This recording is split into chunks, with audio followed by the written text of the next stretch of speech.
Ce qui était valable à l'époque pour Nicolas Bruce. Quand on a dit à M. Bruce qu'il faut qu'il s'en aille parce que c'est pas lui qui paye, donc c'est le con qui paye qui doit être recommandé. Aujourd'hui, finalement, non mais il ne gagne pas d'argent. On est d'accord, c'est une expression. Je suis pas en train de dire. Donc ça veut dire que le mec est de Je pense que c'est important de respecter. On donne la légitimité à l'époque en disant c'est normal que Gap prenne le pouvoir parce que c'est lui qui paye. D'accord? Aujourd'hui, vous semblez demander aux actionnaires de demander de mettre l'argent, mais vous n'appliquez pas ça à vous-même. C'est-à-dire que eux, ils devraient mettre l'argent, mais vous laissez gouverner. Maintenant, moi, je comprends. Ben si.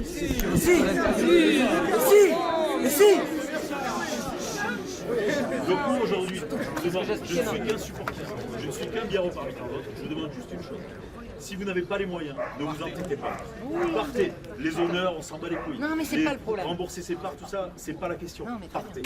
C'est pas méchant. Partez. J'ai entendu. Donc si jamais je peux répondre à ça, de toute façon, oui, je vous l'ai déjà dit. Mais on ne va pas s'entêter, c'est pas le problème. Aujourd'hui, oui, on est en capacité de sauver cette année, passer la DNACG et ensuite dérouler un plan sportif sur 4 ou 5 ans. C'est l'objectif. Donc, mais financièrement parlant. Au niveau sportif, mais pour que le sportif existe, il faut de l'argent. Donc, excusez-moi, je dis les deux quand même. Donc, voilà. Je préfère qu'on dise financier parce qu'au final, encore une fois, et je veux pas que Nicolas se sente agressé ou attaqué. Mais moi, je vois comment ça fonctionne aujourd'hui. S'il y a Benjamin Gufflet qui était seul au conseil d'administration. On n'était pas seul, on était 7. Alors, donc Benjamin Gufflet était 1 et donc il y avait 6 personnes qui étaient déjà présentes. Benjamin, tout allait bien. Donc, ah bon, Benjamin, tout allait bien. Et donc, mais c'est pas lui qui a pu imposer des décisions, je vois comment ça se passe en CA. Enfin, je veux dire, s'il est seul et qu'il y en a 6 qui sont contre. Enfin, parce qu'il nous a dit qu'il assumait derrière. et Malheureusement, il a quand même assumé. Il a quand même assumé déjà. Je pense que Jean-Baptiste, tu vas attester ça. C'est quand même Monsieur Gufflet. tellement qu'il n'est plus là. Il assume Déjà, tellement qu'il n'est plus là. Il n'est pas là. Tu sais aussi, enfin, là, Nicolas, faut être sérieux. Tu sais aussi ce que mais Nicolas, tu sais quand même. Non mais d'accord. Quand même, non. Donc, tu sais aussi que Benjamin était bien placé pour ce soir. Il est bien placé pour savoir quand même que Benjamin a pris beaucoup de coups.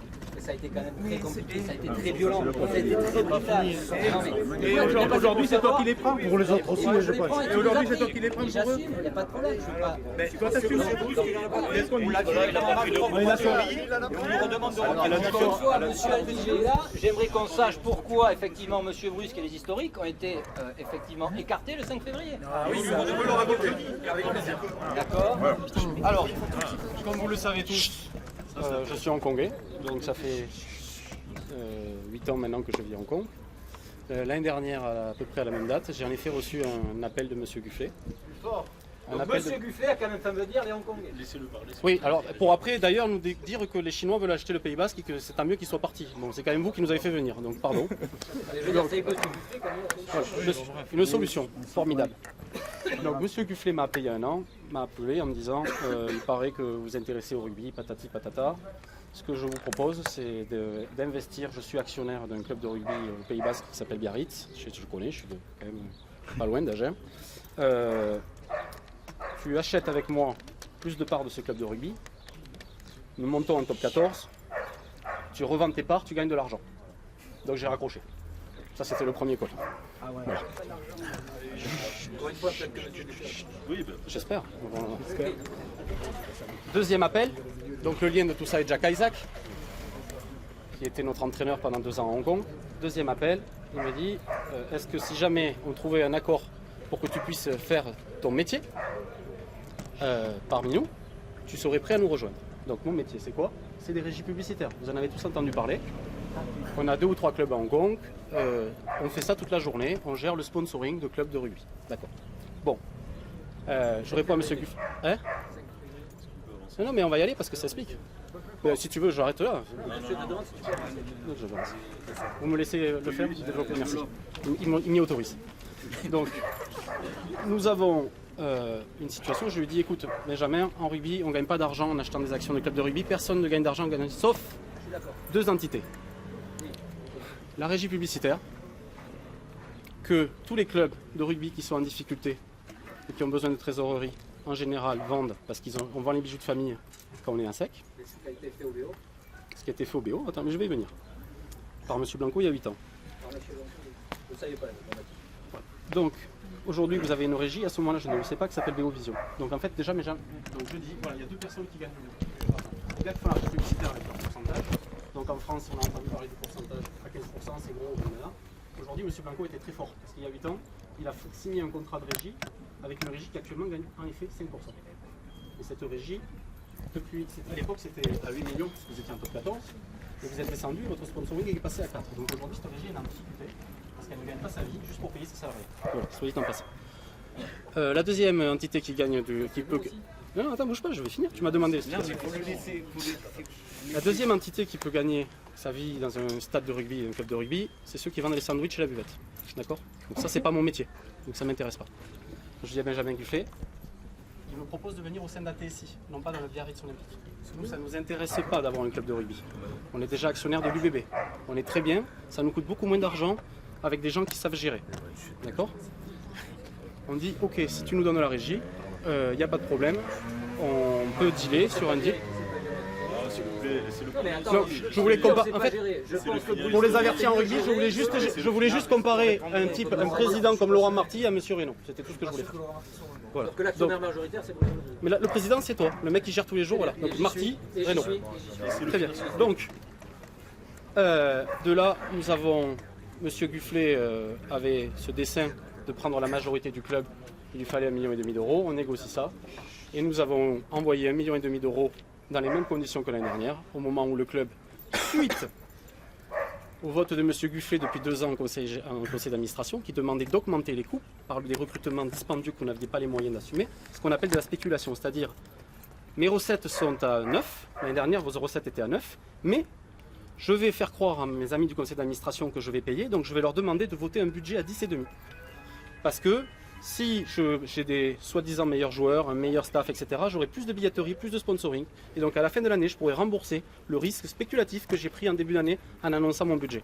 Ça, c'était l'opération. D'accord? On parle d'augmentation de capital. Ça veut dire que ce n'est pas un sponsoring et que l'argent ne revient pas l'année d'après. Puisque moi, j'ai toujours été clair. Je n'étais pas là pour un club de rugby. J'étais là, une régie, un deal. D'accord? On est arrivé là. On a mis l'argent. Donc on vous a évité l'épisode que vous vivez en ce moment l'année dernière déjà. Le club est parti, et puis je suis arrivé en août, et puis la régie n'était pas disponible puisqu'elle était déjà sous contrat avec une autre régie. Très bien. De là, les dates ont... Non. Nicolas n'a rien à voir là-dedans. Justement, je lui dis, est-ce que c'est ma faute?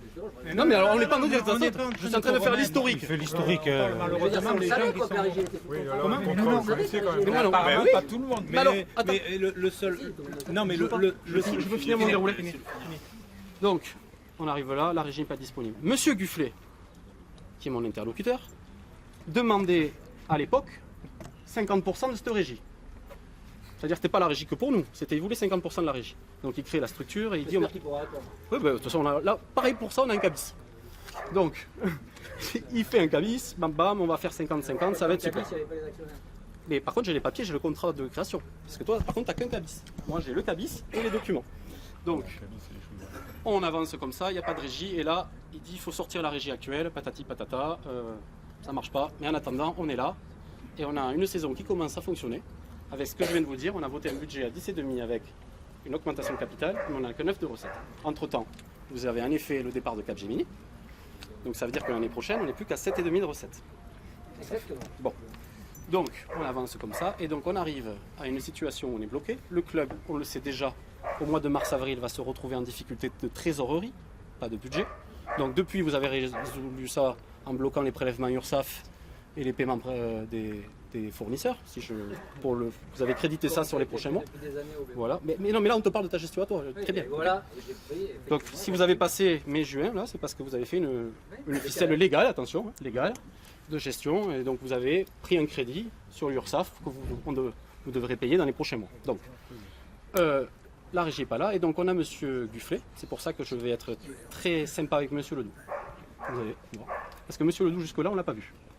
Et on a M. Gufflet qui dit non, moi, j'ai M. Bruno Ledoux derrière moi, je suis comme ça, j'ai l'argent, j'ai tout ce qu'il faut, tout va bien se passer, comme ce qu'il a fait à M. Brusque et ses amis pendant des années, je suis comme ça, j'ai le mec derrière, regardez sur internet, le château, le machin. Ok, très bien. Donc, on arrive 3 semaines avant le 5 février, parce que c'est le 5 février dont tu veux parler, et donc là, Benjamin Gufflet dit il n'est pas normal que ceux qui payent Bon, alors au passage, vous apprécierez l'humour de la chose, puisqu'il a l'air de payer, mais le 1,5 million, a priori, il n'est pas de lui, il est de nous. Bon. Donc, il dit c'est pas normal que ceux qui payent commandent pas, donc il faut arrêter avec tout ça, il faut prendre la présidence. Et donc là, il est averti. Là, il est averti. De ma bouche. Je lui dis, très bien, tu veux prendre ce club à ta charge. Par contre, est-ce que derrière toi et Bruno Ledoux, vous avez les moyens d'en assumer la charge? Parce que moi, je ne suis pas là pour un club de rugby, j'étais juste là pour une régie. Donc moi, derrière, je ne vais pas te financer ton truc. D'accord? On est le 5, il se passe ce qui se passe le 5. Le 6, tu n'étais pas encore là, tu as juste fait un conseil d'administration. Le 6, on fait une réunion téléphonique, entre actionnaires, tu n'es pas là. Et là, on dit, bon messieurs, maintenant, on va avoir un problème à 2-3 millions dans quelques mois. Et le plan de pérennité de l'entreprise se demande beaucoup plus, parce que sinon c'est juste une rustine et on va faire ça tous les ans. Donc est-ce que vous êtes capable de commencer par 3-5 millions et d'ensuite de pérenniser et développer le club comme vous l'avez promis? Et là, monsieur Ledoux, c'est pour ça qu'aujourd'hui je vais défendre monsieur Ledoux, dit mais attendez, je n'ai jamais mis un euro dans du rugby et je n'ai pas vocation à le faire, ça ne m'intéresse pas. Voilà. Donc nous sommes face à Gufflet qui a vendu ça pendant des années, à moi, à eux, et qui dit vous inquiétez pas, vous allez voir, il y en a, et monsieur Ledoux qui lui dit mais non Benjamin, je n'ai pas vocation à le faire.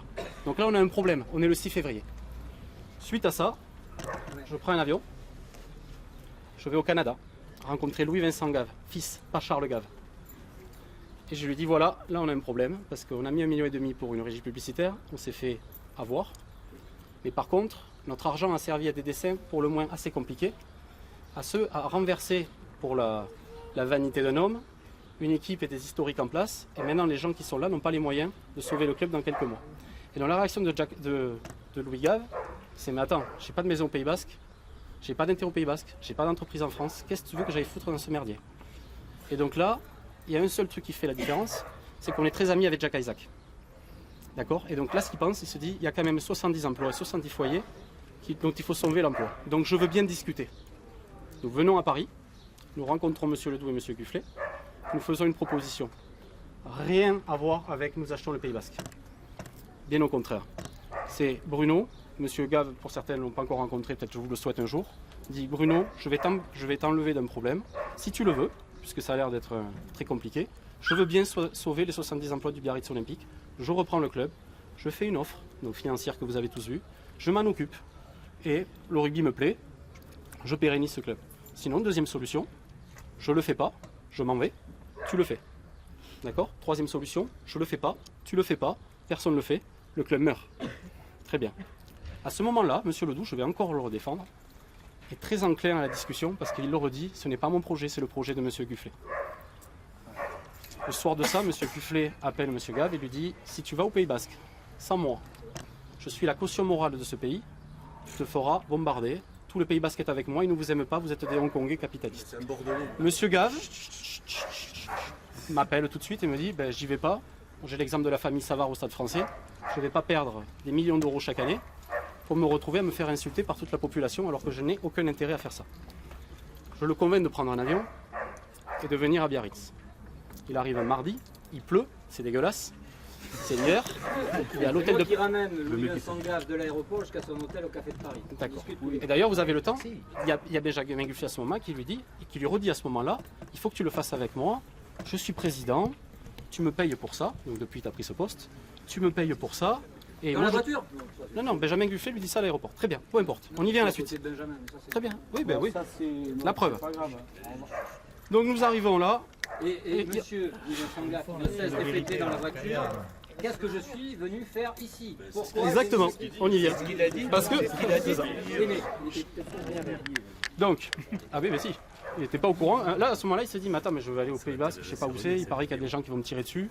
Je dis, non, t'inquiète, tu vas voir, c'est des légendes urbaines, ça va bien se passer. Donc il vient là, il rencontre le staff. A priori, ça se passe plutôt pas mal. Il faut leur demander leur avis. Il rencontre des personnels administratifs. D'ailleurs, on te croise avec plaisir. Et de là, on rencontre en effet la mairie. Parce que la mairie se dit qu'est-ce qui se passe. Et donc lui, il ne dit pas que vous êtes des mauvaises personnes.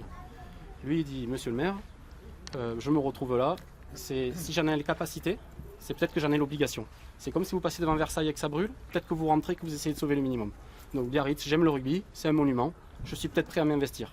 Voilà, donc il expose sa proposition, que tu as vue, puisque tu étais en copie par mail, à monsieur le maire. Entre-temps, Bruno Ledoux, lui, à Paris, avait dit ça sera la décision de Benjamin Gufflet, c'est pas mon projet, je m'en fiche. Entre-temps, il ne donne pas un ultimatum, il écrit un email avec son projet, il dit voilà Bruno, ce que vous prenez pour un ultimatum est une proposition. Bruno, mais alors parle franc, t'es là pour parler vrai ou t'es pas là pour parler vrai? Je suis là pour parler vrai. T'as même dit à Bruno justement que c'était une erreur d'avoir mis un ultimatum. Donc c'est de l'ego. On est dans l'ego. On n'est pas dans l'ego, il est en train de dire que Ah non, mais si ça. Mais un ultimatum. Alors, disons qu'on a mis un ultimatum. Alors, on a mis un ultimatum. Attendez, comme ça fluidifie le truc. On a mis un ultimatum. On a mis un ultimatum. Le lundi, on dit, d'ici lundi, vous avez une proposition, vous avez ça d'argent sur la table. On fait ça, on met cet argent-là, on met cet argent l'année prochaine, on met cet argent l'année après, et on va de là à là. D'accord? C'est la propos. Vous avez jusqu'à lundi. Entre-temps, M. Gufflet qui se dit aïe aïe aïe, je ne suis pas concerné par ce projet. Et moi, j'aimerais bien être un président qui gagne des pépettes, comme toi actuellement. Donc, comment je fais? Donc, je fais Pour quelqu'un qui gère son club avec côté sportif, M. Quesada, et côté financier, KPMG, je ne sais pas à quoi tu sers. Eh bien, je sais un peu organiser tout ça, Jean-Marc. Bon, très bien. Eh bien, comme ça, tout en je peux pas. Parce que salir, c'est facile, critiquer, c'est facile. Attends, alors je finis. Donc, le mail est parti. Malheureusement, il sort dans la presse le vendredi parce que M. Gufflet a quand même fait des fuites parce que ça l'amuse pas. Les Chinois sont là pour acheter le Pays Basque. Donc Bruno, en effet, et je redéfends Bruno. Bruno, en effet, ne prend pas la chose comme il faut et dit c'est pas normal, tati tata. Et donc lundi, réaction d'ego. Mais alors, tu pourras dire chez nous comme chez vous. Réaction d'ego, l'offre prend fin. Alors peut-être que vous croyez qu'il buffait, mais là il envoie un mail et il dit Jean-Baptiste, Charles, Jean-Jacques, vous démissionnez du conseil d'administration puisque notre offre est refusée et vous partez. Et donc le lundi soir, avion Hong Kong. Terminé. D'accord? Bonne chance. Et là, je vous fais remarquer qu'il n'y a aucune intervention dans la presse. D'accord? Vous n'avez pas vu Louis Gave, vous l'avez vu l'année dernière, il n'y a pas moi, il n'y a personne, personne ne parle. Faites votre projet. D'accord? Donc après tout ce qui s'ensuit, vous avez 3 mois pour travailler, pour trouver tout ça, vous faites votre truc. Et puis là, on arrive à cette décision de DNACG. Depuis le 3 ans. Et là, depuis, il n'y a rien qui a été fait. Là. Ah non, moi, Monsieur Ledoux, je l'ai rencontré il y a 15 jours. Hein. On est d'accord? Tu me dis que je l'ai rencontré avant? Ou que j'ai parlé avec lui avant? Je te dis juste que depuis, il n'y a rien qui a été fait. Parce que t'es en train de dire. De mon côté, non. Moi, je suis au Pays Basque. C'est très bien. Il est où le monsieur? Demain, je vous prouverai tout ce qui a été fait depuis le 30 mars où je suis président. Ça va être trop long, même. Ouais, ça va être trop long. Parce qu'on va rétablir un certain nombre de choses. Juste un petit. Il n'y a rien qui a été fait depuis le 30 mars. Non, mais là, je suis président, je peux vous parler. C'est pas grave. C'est pas grave. Si on en est là, c'est parce qu'il a été fait ça. Excusez-moi. Par contre, je parle à vous tous.